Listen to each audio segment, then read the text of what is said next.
Ասեկոսեի բացարձակ արժեք հաղորդման հյուրը դերասան Գևորգ Գրիգորյանն էր, Star News-ը հետևեց զրույցին։ Դերասան, ում անձնականը մշտապես հանրության կողմից հետաքրքրության է արժանանում, նոր հարաբերություններ և հատկապես ավարտ, Գևորգը այս մասին. «Միշտ բոլորին հետաքրքիր ա, թե ով ում հետ ա քնում, չգիտեմ ինչ ասեմ, Աստված իրանց հետ։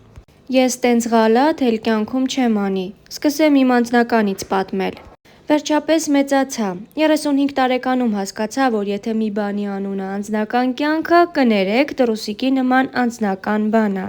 Հա, ես շատ հարաբերություններ եմ ունեցել իմ կյանքում, երևի ավելի շատ, քան մարդիկ գիտեն։ Հնարավոր ա ևս էդքան էլ ունենամ, եթե այդքանը կհետաքրքրի, խնդրեմ, կարան հետևեն ինստագրամին կամ ինչ-որ միտեղ ժամանակ առ ժամանակ կարող ա նման բաներ լինի։ Կամ կարող ա կյանքում էլ չունենամ հարաբերություններ, նենց որ չգիտեմ արդյոք արժի հետևել նման իրադարձություններին։ Իմ անձնական կյանքից անգամ իմ ընկերները տեղյակ չեն վերջին մի քանի տարվա ընթացքում։ Չեմ կարա ոչ մի բացասական վատ բան ասեմ, իմ մոտ ամեն ինչ լավ ա, Ռոմելայի մոտ էլ ա ամեն ինչ լավ, անհանգստանալու կարիք չկա։ Ինչը կարող է Գևորգին ստիպել չսիրել։ Հարցին պատասխանը եղավ. Նիկոլական լինելը, էդ առաջինն ա ու շատ հեշտ մարդում ստուգելու ձև, մնացած ամեն ինչ, համարյա ամեն ինչ կարա ներելի լինի։ Ով որ ասֆալտներին պառկում էր հիմա ասում ա քաղաքականությամբ չեմ զբաղվում, դրանից ավել պոռնկություն, անբարոյականություն ես չեմ հանդիպել։ Եթե դու մի բան փչացնում ես քո ձեռքով, հետո նեղություն չես ուզում քաշես դա ուղղես, ու երբ ասում են ուղղի, ասում ես էլ տենց բաներով չեմ զբաղվում։ Ով ես ապա, եթե ոչ անբարոյականի վաստակ։ Նման պոռնիկներ շատ են, ովքեր իրենց դեբիլությունն արեցին, բայց նաև գտնվեցին պոռնիկ ու չեն ուզում իրենց արածը հետ պուղեն։ Թուրքին ով կփոխի, վաբշե մեկ ա։ Նիկոլի տանն էիք ապրում, որ հետևից գնում էիք։ Ինչից վերցրեցիք, վստահեցիք, ոնց կարելի էր նման մարդու հետևից ընդհանրապես ինչ-որ տեղ գնալ։ Star News-ը սիրով այս հարցազրույցից առանձնացրել էր այսքանը.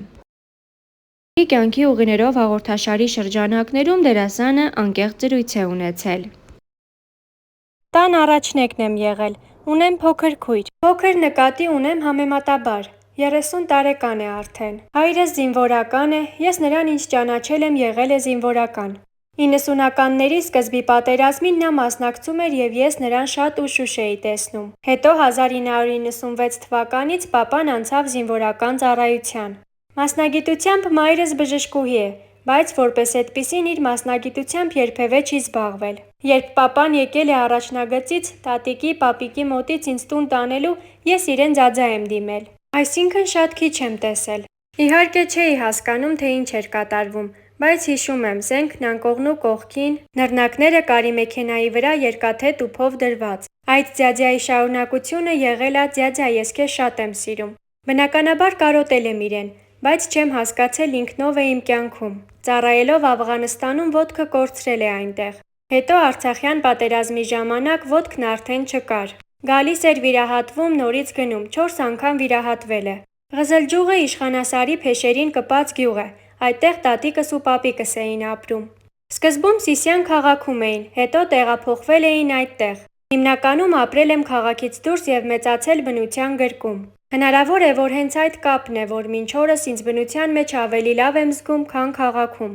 Առաջին սարը եղել է Իշխանասարը, որը բարձրացել եմ պապիկիս հետ։ Երևանից մինչև 96 թիվը հիշում եմ մեր բակը ընկերներիս։ Եթե ինքս ինձ բնութագրեմ մեկ բառով, որպես երեխա կասեմ հետաքրքրասեր։ Առաջին բանը, որ ասել եմ, եղել է սա ինչ ա, անընդհատ ասել եմ սա ինչ ա, սա ինչ ա։ Ամենավառ արտահայտված գիծը, որ եղել է մոտս, հետաքրքրությունն է եղել,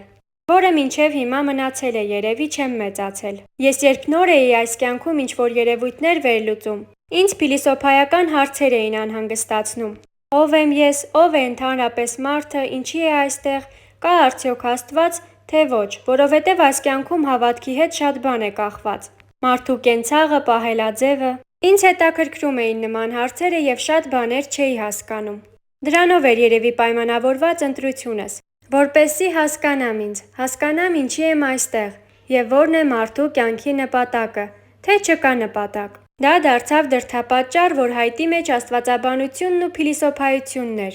Առաջինը աստվածաբանությունն էր, որ անցա շատ հետաքրքիր էր, բայց երկար չհասցրեցի սովորեմ։ Երևի դրանից ավել պետք էլ չէր։ որովհետև այնտեղ չէի փնտրում այն, ինչն ինձ պետք էր։ 17 տարեկան Գևորգը հայտնվում է վիճաբանության մեջ և դանակահարության հետևանքով մի քանի ամիս անցկացնում քրեակատարողական հիմնարկում։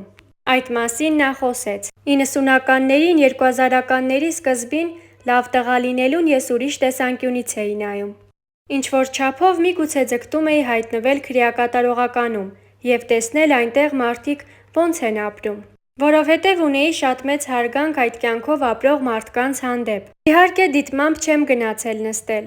բայց այդ դեպքն հետևանքն էր իմ այն ժամանակվա հոգեվիճակների, մտքերի և ինչ-որ ձգտումների։ Օրինաչափ էր, որ մի օր նման մի դեպք լինելու էր։ Երևի դա պետք է տեսնեի, որ հասկանայի կարելի է նաև ուրիշ կյանքով ապրել։ Դեպքը լիքը հարբած տղաներ, իսկ ես ընկերուհուս հետ էի։ Նրանք իրար մեջ կոնֆլիկտ են ունենում և սկսում են բարձր հայհոյել։ Ես մի քանի անգամ խնդրում եմ չհայհոյեն, բայց իրենք շարունակում են։ Հետո նաղոտ եմ հիշում, որովհետև ինչ-որ մի պահ ես էլ ինքնատիրապետումս կորցրեցի։ Երբ արդեն հետ եկա, տեսա ինչ է կատարվել, երկու հոգի արյան մեջ կորած էին։ Մեկին ես եմ գրկել բարձրացրել։ Սեթրակը բոյով լավ ջանով տղա է։ Ինչքան հիշում եմ, ոչ ոք չկարողացավ բարձրացնել։ Ես գրկեցի, բարձրացրեցի վերև, որտեղ որ շտապ օգնությունը իրեն կարող էր տանել հիվանդանոց։ Փառք Աստծո, երկուսն էլ ողջ են։ Փառք Աստծո, երկուսն էլ ողջ են։ Ինձ բախտ է վիճակվել կատարողականում ծանոթանալ այդ աշխարհում շատ լուրջ ու ծանր քաշ ունեցող մարդկանց հետ, ովքեր ներկայացրել են որպես ավագ եղբայր և բացատրել, որ ուրիշ կյանք կա։ Հիշում եմ նրանցից մեկն ասեց, որ դուրս գամ և իր փոխարեն էլ ապրեմ, որովհետև ինքը դուրս չէր գալու։ Բանտից դուրս գալուց հետո որոշում է նորից ուսում ստանալ։ Նա պատմում է. «Մի պահ չգիտեի ինչով զբաղվեմ, իսկ մաման միշտ երազել է, որ դերասան դառնամ։ Ընկերներ ունեի թատերականից, հետաքրքրվեցի ինչ ա պետք։ Ծրագիրն ամբողջությամբ իմացա։ 1 ամսուկեսում պատրաստվեցի, քննությունները հանձնեցի և վերջ։ Ես հեռվից չեմ եկել դրան, այդ ամեն ինչը սպոնտան է եղել և ստացվել։ Մամաս ուղղակի փոքր ժամանակ ուզել է դառնալ դերասանուհի։ Ես էլ որպես առաջնեկ իր երազանքի հետևից ուզել է ես գնամ։ Հնարավոր է տարօրինակ թվա, բայց ես մինչև հիմա հարսանիքներին չեմ պարում։ Մարդկանց առաջ ելույթ ունենալն ինձ համար սարսափելի լարվածություն է։ Ես ոնց կարող էի այս մասնագիտությունն ընտրել, մինչև հիմա չեմ հասկանում։ Ես գիտեմ, որ այդ ամեն ինչը, որ կամերան նկարում է, ես չեմ։ Ես ուրիշ մարդու եմ ցույց տալիս և չեմ ամաչում։ Ես կենացել չեմ ասում։ Չեմ հիշում, որ մարդիկ նստած լինեն, ես ոտքի կանգնեմ ու մի բան ասեմ։ Երբ որ գիտեմ ինձ չեմ ցույց տալիս, այսինքն դա ինչ-որ կերպար է, ամոթը կորում է, բայց երբ որ ես եմ, ամաչում եմ։ Գևորգ Գրիգորյանը բանակում չծառայեց, քանի որ այդ տարիներն անցան քրեակատարողական հիմնարկում անցկացրած տարիների հետ։ Սակայն 2020 և 2022 թվականներին միացավ հորը և մասնակցեց իսկական ծառայության։ Դերասանը պատմում է. «Իմ մտքից դուրս չի գալիս այն օրը, երբ ինձ թվաց, թե հայրս զոհվել է և դա տևեց 10 րոպե։ Հրետակոծություն էր այդտեղ և ես գիտեի, որ պապան պիտի մեքենան այդ տարածքից դուրս հաներ։ Մեքենայի ձայնը մոտեցավ ինձ, ես խորը փոսի մեջ էի,